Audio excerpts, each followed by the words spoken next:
And we're back. Now this is going to be a different type of video because in this video I'm not going to be talking so much about how to play the game as it's going to be about settings and controls. Which I have to just make it clear straight away that I don't want, I don't make this because I want people to copy my settings or because it's never a good thing to just copy someone else's settings and preferences. But it can give you some ideas on in what ways you can optimize or customize your controls to make them more practical.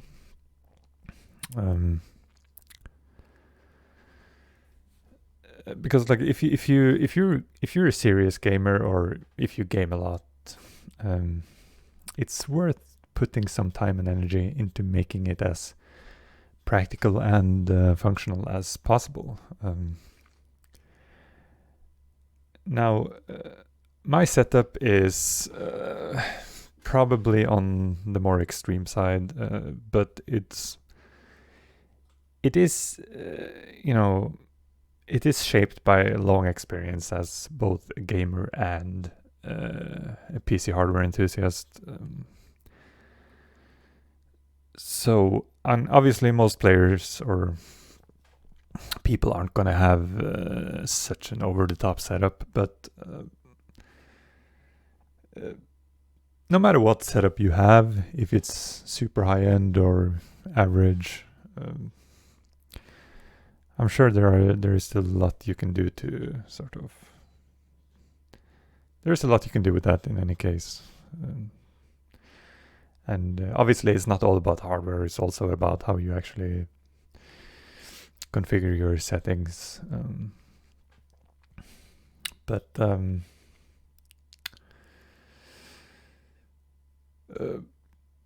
Let's just start with the simple stuff then.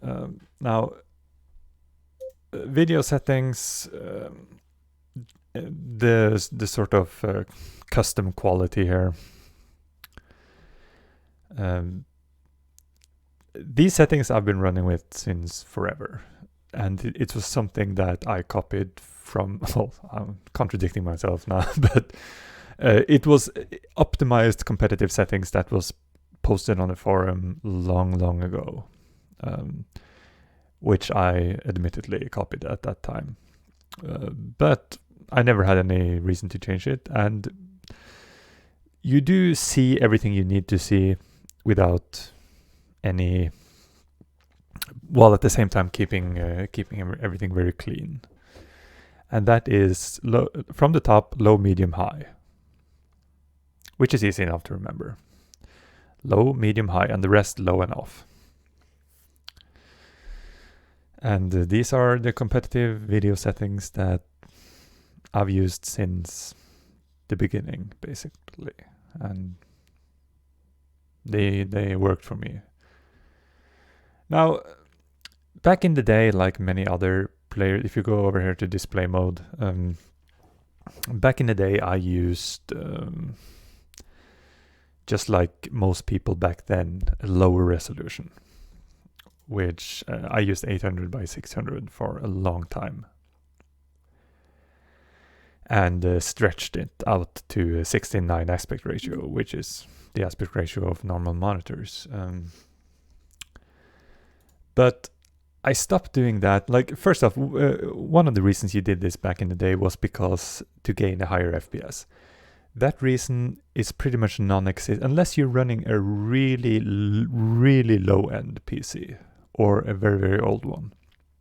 That's basically a non-factor.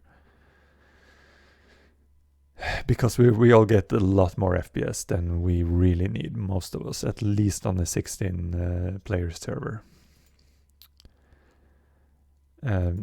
So the benefit of this is what you call native resolution, because it's the max resolution of my particular monitor. And native resolution, it means that every pixel in the game is displayed on 1 pixel on the monitor.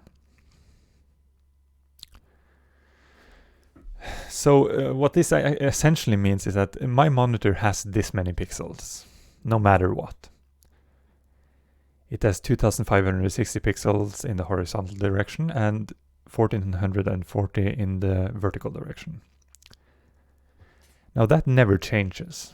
So if I run a much lower resolution in the game, that means that there are way too few pixels to have 1 pixel in the game on 1 pixel on your monitor. So that means that 1 pixel from the game is going to be shared by several pixels on your monitor. So it's upscaling, basically. It's similarly to what happens when you have a low resolution image and you zoom into it. So because an 800 by 600 image, for example, it will only cover it will be a small square in the center of this monitor. If it was 1 pixel for 1 pixel, displayed 1 pixel for 1 pixel. So to get that image to display full size, it's getting stretched out to fit the monitor. So that's why running native resolution, whatever the native resolution of your monitor is, for some people it will be 1920 by 1080. It will probably be either 1920 by 1080 or 2560 by 1440. That's the 2 most normal gaming resolutions today. So native resolution, you will get a lot clearer image, crisper image with that. So I prefer that. I for the past years, I've only gamed in native resolution.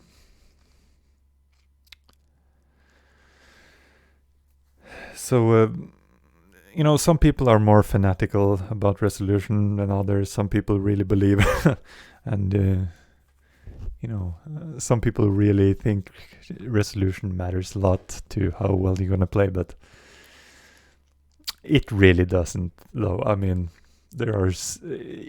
if it matters, it's gonna be a really tiny fraction of a percentage. Like, it's not gonna be a big impact thing. At least what exact resolution you're running. I think these custom quality settings are more important for that. But if you're a perfectionist like me, you try to find the best settings you can, and then you sort of stick with it. I'm using a really low in-game volume because I have my Windows volume at 100%.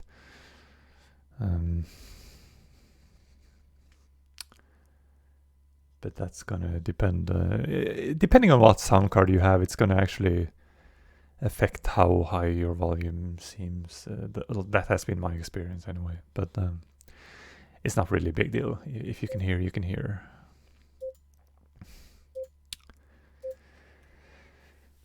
Now, in terms of actual hardware, which is, as I said, I have been a PC hardware enthusiast, not just in terms of the internals of the PC, but also in terms of keyboards, mice, monitors. I was into all that for a long time, and I still am to some degree. In terms of mouse, I have used a lot of different ones. I used the MX518 for about a year. I used was it the G5 Logitech? I think it was that. It was what it was called. It was a laser mice. I used that for about a year. I used the SteelSeries Ikari optical, which was in terms of ergonomics, it was a fantastic mouse. I used that for about a year. I used the Intelli 3.0 for 2 years, I think. I used the Death Adder for a bunch of years. I used the Zoe FK1 for a few years. And now I use the best mouse that I have ever used, which is the G Pro Wireless. It's what's it called? It's a mouse that isn't for right or lefties. It's for both. So it's neutral in terms of ergonomics, which I think is fine. The FK1 was also a neutral design. It wasn't specifically left or right-handed.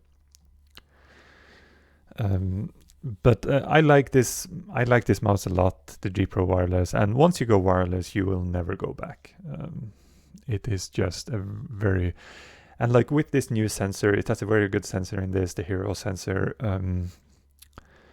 and it uses a small amount of power, which means that the battery lasts a long time. Actually, even if you game quite heavily, it will last for weeks. So there's really no reason to not have wireless. And the G Pro Wireless has, it also has very good mouse skates or pads underneath. That was one of the issues I had with the Intelli 3.0. It had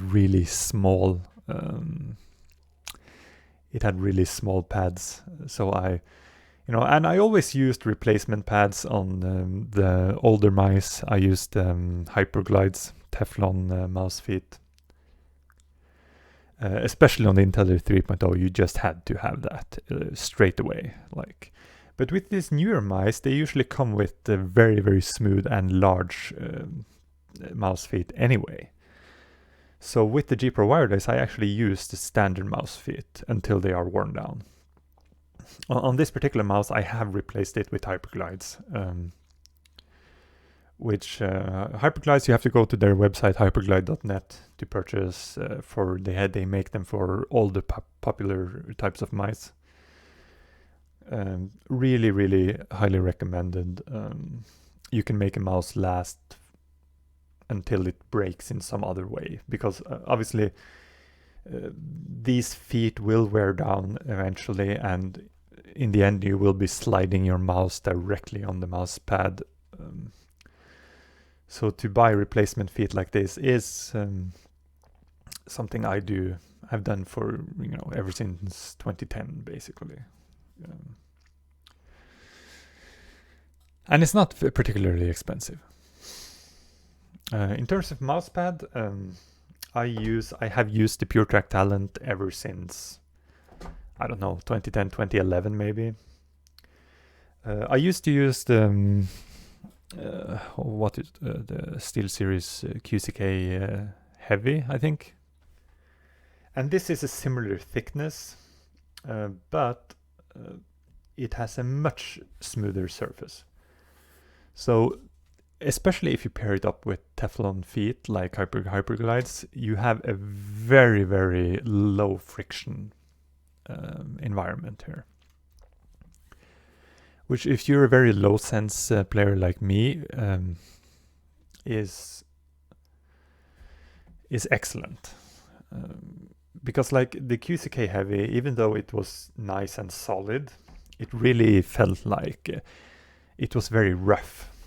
This is much smoother, and it's also easier to clean. So the PureTrack Talent, I also order it directly from their website.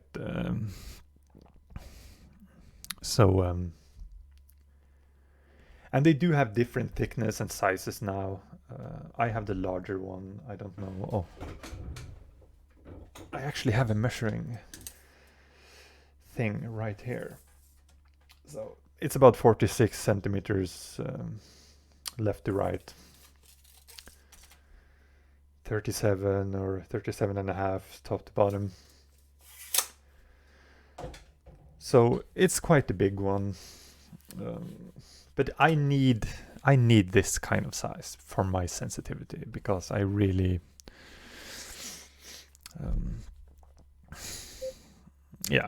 I can make use of that. In terms of keyboard, which is it's less important, but it's still there. I have been using a mechanical keyboard ever since 2009. I think I got the first SteelSeries with the black Cherry MX switches. I also have a secondary keyboard to my left here from my other PC, which is Cherry MX Brown. I have also used buckling spring switches, which is the type of switches you got on the original old school IBM keyboards. And those are so loud and obnoxious. I wouldn't recommend unless you're living alone and you have no one else in your vicinity. Don't use buckling spring switches. The Cherry MX Brown switches I can really recommend if you only use one keyboard for gaming and typing, and you want to have like a middle thing between typing and gaming. The Brown switches are non-linear, tactile, non-clicky switches. So if you don't know what that means, Google it. The red switches that I have on my gaming keyboard are linear switches, and they are also non-clicky, non-tactile. The only difference between black switches and red switches, and possibly also clear switches. I have never used clear switches, clear Cherry MX switches, but I have used both black and reds, and the only difference between black and reds is the actuation force required. So the red switches are very, very light. I think there are 45 grams or something like that. They are actually so light that when I'm resting my fingers on them, I accidentally press them. So black switches, much less likely that will happen because they are 65 grams if memory serves correctly. So black switches are, for an FPS gamer, I think black switches will be, it depends on your preference, obviously, but they're just a little bit heavier. Now, my sensitivity here is actually 0.05, but it doesn't show up in game. But I'm using 1600 dpi. Now, if you want, so that's equivalent to about 400, that's equivalent to 400 dpi 0.2 and 800 dpi 0.1 sensitivity. So I use 1600 0.05. But if you want to know how you can run, there is a problem with running higher DPI in BF2, and that is that some things aren't. For example, this sensitivity here isn't governed by any slider in your controls. So usually when you turn up your DPI to something high, this will be way too fast, even if you turn down all your sensitivity sliders in your controls. So if you want to know how to get around that, there is actually a guide on the XDP Discord in the tips and tricks section that shows you how you can lower the commander screen sensitivity and the TVG sensitivity, and also this spawn screen sensitivity. It's the same one. How you can lower these while still running a high DPI in the game. So you actually have to go into your controls.conf file and modify it if you're going to do that. Now, one thing I forgot to mention about when it comes to my setup, which you saw in the picture, is that I also use a monitor stand, which means that my monitor is sort of hovering over my mousepad and keyboard. So I can have my monitor about 60 centimeters away from my eyes without interfering with the large mousepad, I mean. So if you're using a normal monitor stand, most likely you're going to crash with your mousepad if you have a very large mousepad. So one of these cheaper monitor stands that sort of secures at the back of your table, for example, or you can also mount it on the wall if that's more practical for you, but is something I highly recommend. Just to avoid any conflicts between the mousepad and the monitor. Just make sure it has tilt left and right, so even if your mount is a little bit crooked, you can still get it level. Now let's see here. Another thing that I recently, and this is all because of Manek, basically. He's a BF2 genius. I started using something called the Special K tool. Now the Special K tool is it's a frame limiter.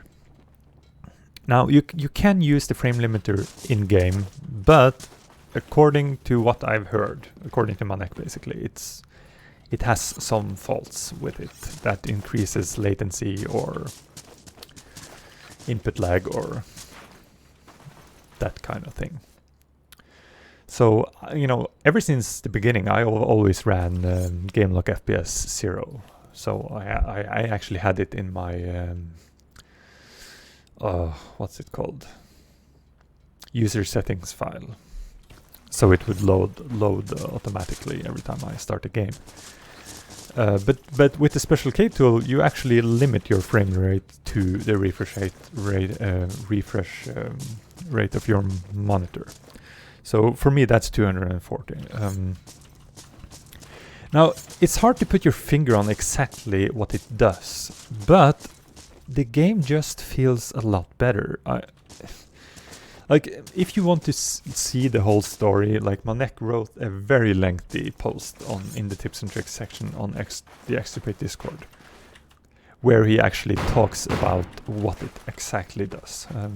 So I cannot come close to explaining it as well as he does, because he understands that stuff. But it does improve the game a lot.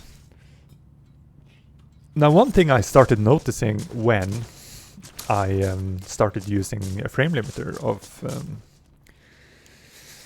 240 FPS is that after you've been playing the game for a while, the FPS will start fluctuating below 240 for me. Now, according to what Manek told me, it's something in the game is coming out of sync.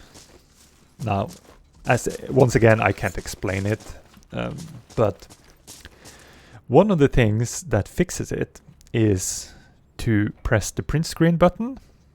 It actually resyncs the game up. So suddenly, if my FPS start fluctuating below 240 for when I have the game been playing for a while, and the game will start to feel very choppy, laggy, weird. Either you can press the print screen button, or you can maximize the game. So it actually resyncs it back up to where it's supposed to be, for some reason. And if you ever tried to shoot at the person who was actually minimized from the game, you can actually see that it's almost impossible to hit them at times, so you get no registration on them. And according to what Manek told me, it basically, I think he said it goes to like 2 tick when you minimize, and when you maximize, it resyncs at 30 tick or whatever, where the game is supposed to be. But this system slowly gets out of sync as you're playing the game. So you regularly have to minimize and maximize, or press the print screen button to fix it. Or you can do the Gamelock FPS command. You can change it from to 200 and back to 0 again. Apparently, I haven't tested that, but apparently that should also fix the out of sync issue. So obviously this game is poorly made in some respects. That's no big secret. And we just have to work with it, because this is the best team multiplayer game ever made, basically. And it's the only one we got. So what are we gonna do?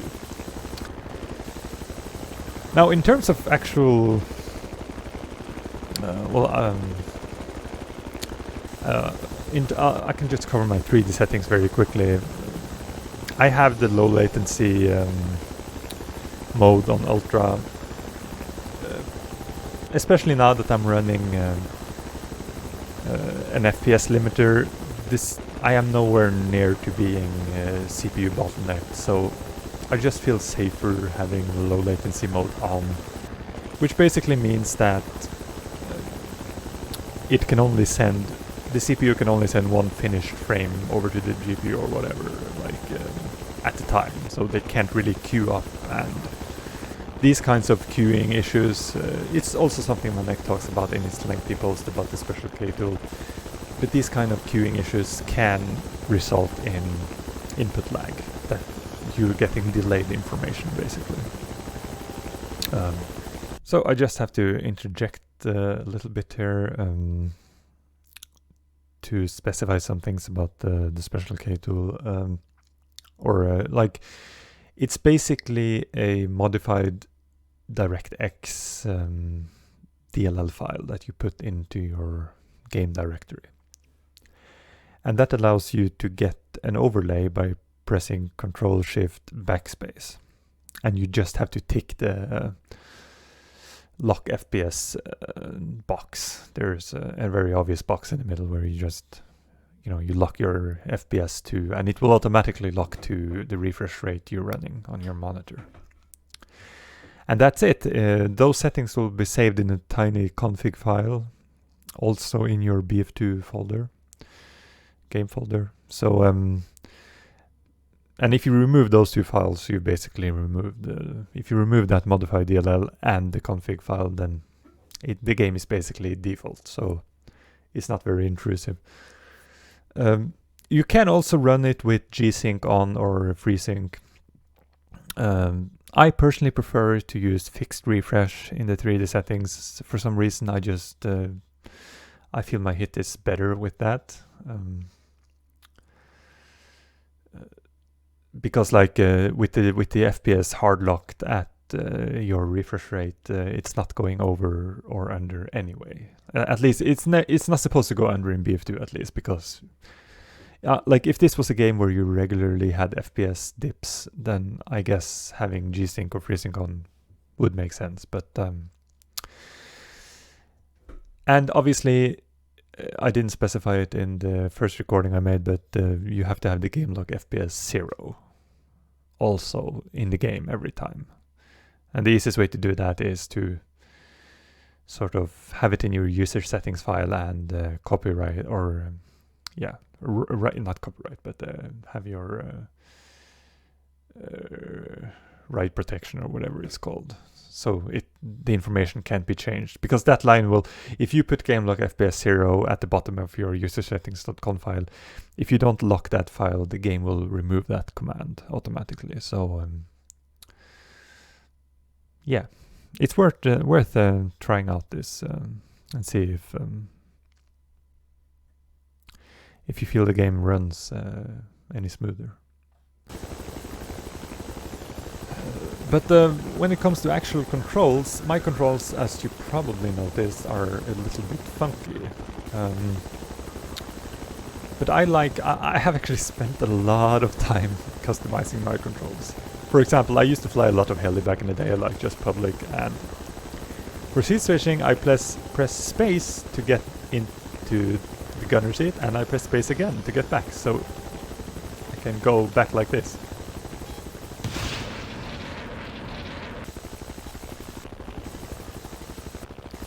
And that is really, it's just one example of how you can be creative with your controls. Now, this is not something I copied from someone, but I would assume it's a pretty common thing to have one button switched back and forth. It just makes sense. So I can just press this one button and switch back and forth between the seats.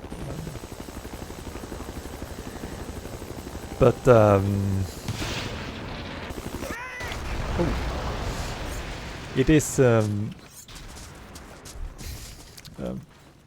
yeah, as I said, I spent a long time customizing my controls, and you might have seen that instead of WASD, I actually use YGHJ in the middle of the keyboard. Now it works basically the same. I lose the left control and the left alt button, but I gain the right alt, and you know, I can use the right alt with my thumb, and I can still use the space bar. So you gain new buttons, you lose some buttons, you gain new buttons. The reason I did it is because of my big mousepad and my low sense. I felt uncomfortable sitting with my hands so far apart, basically, because WASD is at the end of the keyboard, as you know. So that's the reason I moved them up the keyboard. It's easier for me to keep to keep this hand in the center of the mousepad without having too much spread between my arms. Now, in terms of sensitivity, as I said, pretty low sense.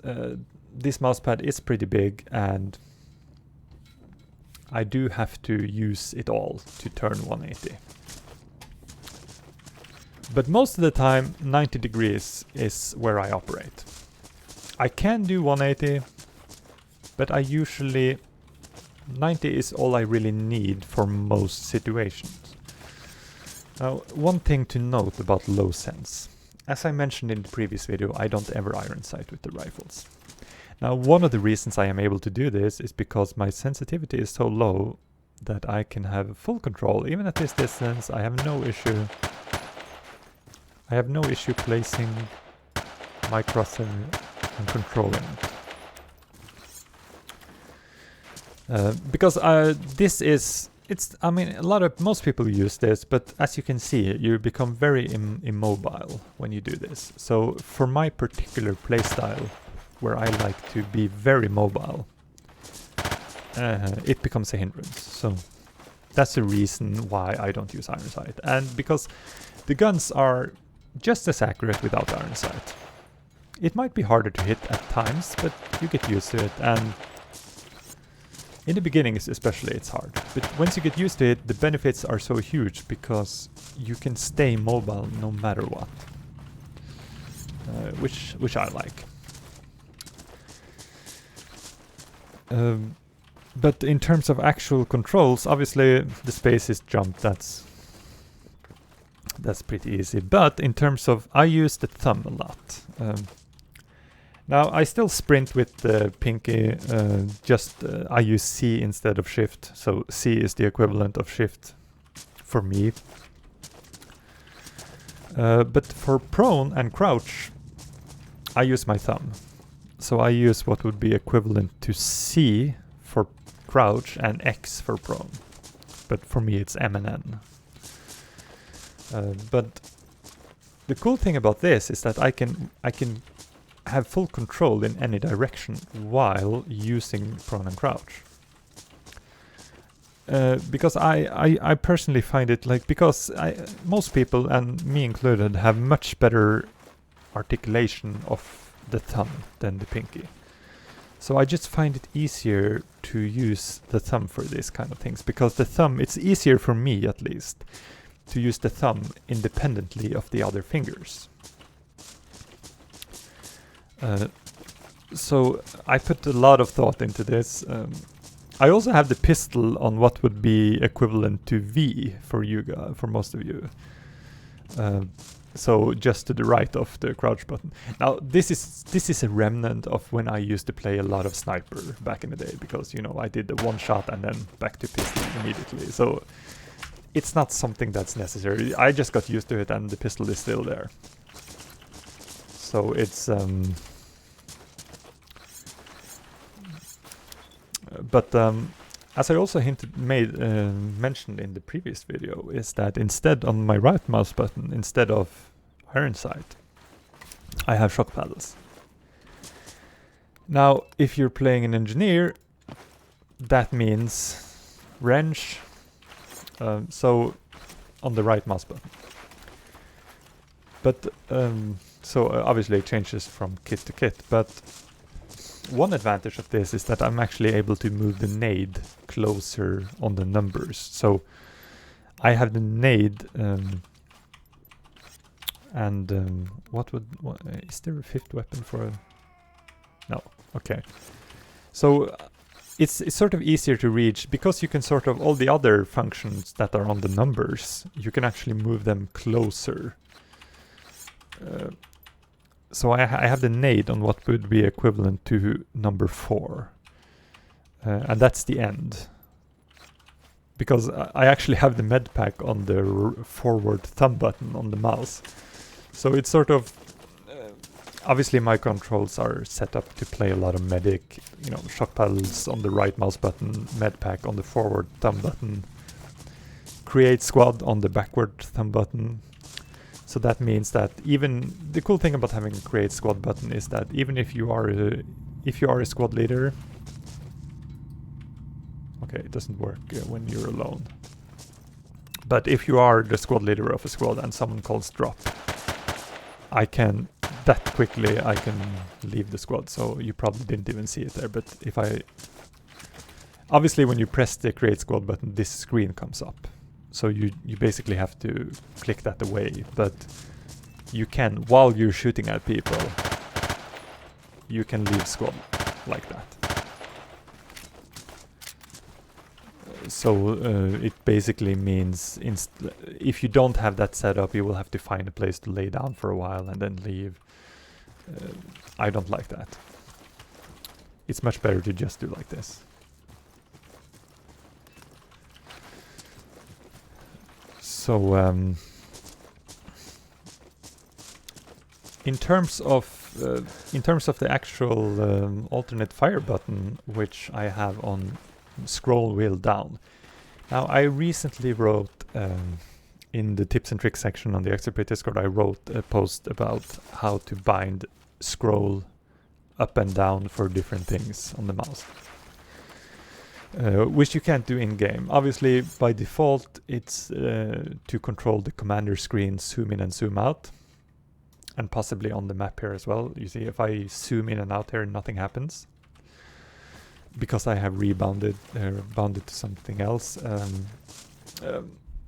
But I use it to scroll up. I have to go to the second position when I'm driving a land vehicle. So that basically means that I can just... and similarly for the heli position here, the gunner position is actually counts as land vehicle. So I press space to get back to the first position again. So that works the same in the car. I scroll up, space. Scroll up, space. So it's very, very quick for me. Now, I use the same kind of buttons in... If I have important buttons that aren't needed in hardware that are used in infantry, I can actually bind them to other things. So in this case, I have crouch button for this camera, prone button for this camera, and sprint button to get back. So that means that these are buttons I use all the time in infantry, like constantly. So it means that I can get a very good overview of what's happening very quickly just by going between them. And scroll up and use the prone, crouch and sprint buttons to get all around here. Scroll up. So it's very seamless, like it works without any interference, and I can use all of these functions while at the same time controlling all the backward, forward, right, left buttons without any interference. It probably shows up even better when you're actually flying the heli because, you know, crouch, prone, sprint, crouch, prone, sprint. So I can sort of look around very easily like this while retaining full control over every direction without any kind of interference. Press one button. And I actually think my TVG sense is a bit high still. Like, if I was gonna be a heli pilot, I would probably lower it even further. Because it's still a bit jittery for me. Like, if I use my DPI button on the mouse here to go to 800, like, just how much smoother it is. It's so much smoother on 800. So if you're a heli pilot, like having that low, very smooth sense, it's just so comfortable to use. At 1600 for me, now keep in mind, this is not 1600 with native sensitivity. I actually lowered the TVG sensitivity in the config file. So this would be more similar to like 800 dpi on the standard in the standard game. But as I said, if I was a heli pilot, I would lower this sense even further to use with 1600, because hitting a small target like the car over there, I am still having a bit of an issue with that because I feel the sense is a bit too high. But I actually, like in general, whether you're a heli guy or in for whatever, I do think a lot of people use too high sensitivity. BF2 is a game where having low sensitivity is really, it's such a huge thing, because unlike in Counter-Strike where the flick shot is a legit technique, this does not, basically unusable. It doesn't exist in this game. If you get a flick shot, it's just luck. For the most part in BF2, it's not a technique that's effective. So it's all about the stability of the aim. Of like, to doing a quick flick somewhere is irrelevant in this game pretty much, unlike some other shooting games. So it's really all about the stability of where you're actually aiming. And for that, the lower sense you can master, the lower sense you feel you can handle. Now, I will just let you know that this sense, when I first started playing, I would have felt completely stuck on this sense. But obviously after 10, 12, or actually 12 years or 13 years of having really low sense, it's second nature. Like, I feel like this is perfect. So if you start lowering your sense, you will feel like you're moving your mouse around in mud or something. But once you get used to it, it becomes second nature, and you will have that stability. So, and that stability equates to better hit, plain and simple. So,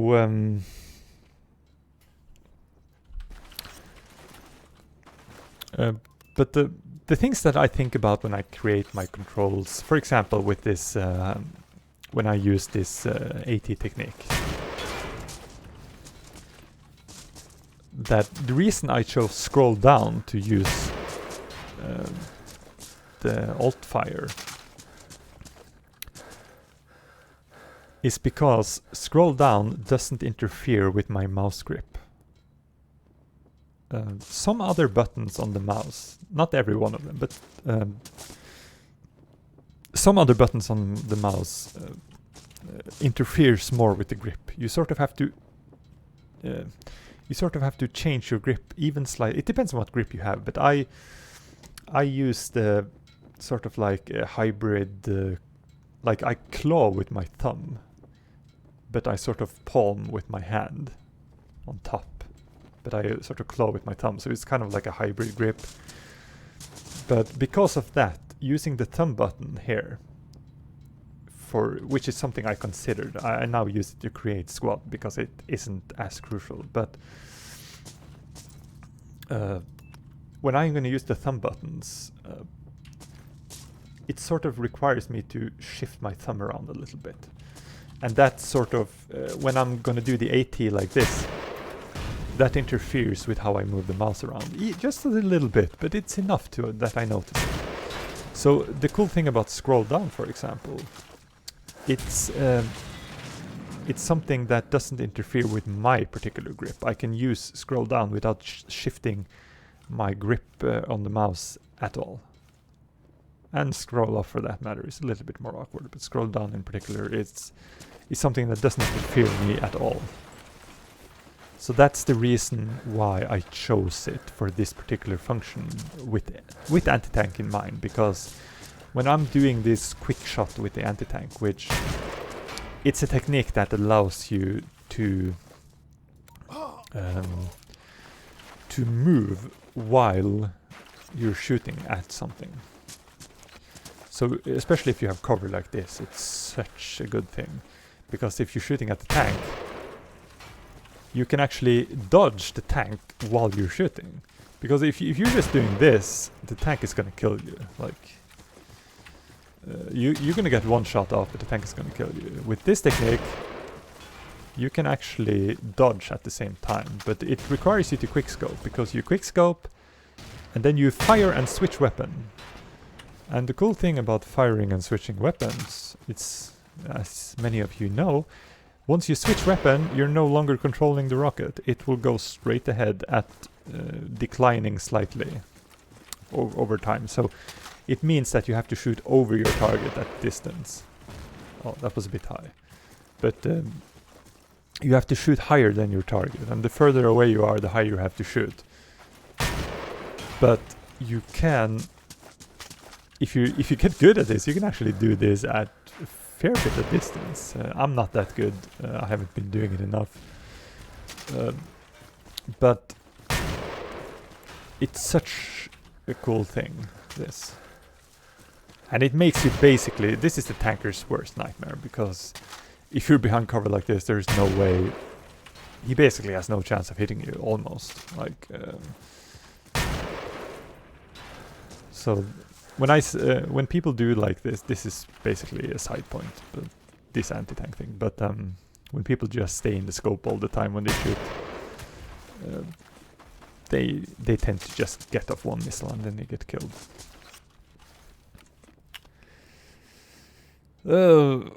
What else? What else? What else? I don't know if there is much else, actually. I think I covered it mostly. But as I said, this is not meant to be copied. This is not something I'm just trying to give people ideas, like factors that come into play. Make your controls such that you can operate all the crucial ones at the same time without interfering with each other. And that requires some trial and error and some testing, actually, and some, you know, to be methodical. My controls I've developed over a period of 13, 14 years. So, and I'm still, to this day, I'm still changing tiny things here and there. Like for example, this scroll up to go into this position is something I recently changed. And the reason I started changing this is because I got put on the APC. So I had to have a better way of switching between the seats. But I also figured out that I'm driving the car. You know, when playing 8v8, you inevitably end up in the car, and I just wanted a quicker way, a more easy way to switch.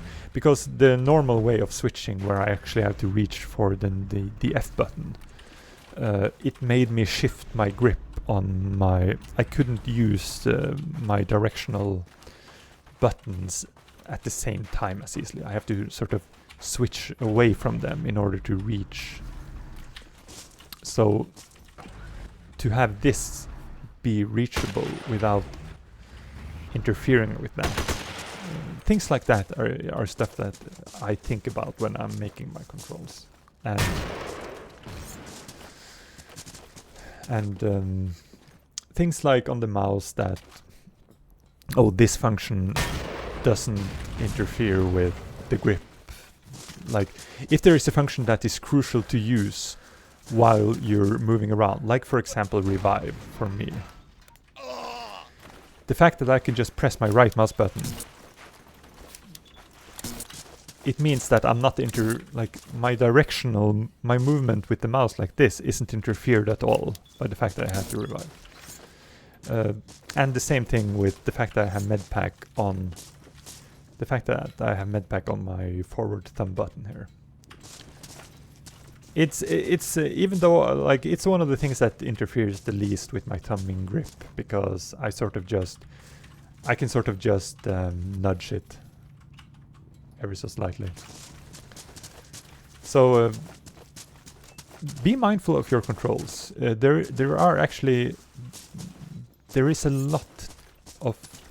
there are a lot of tiny edges to be gained by having really optimized controls.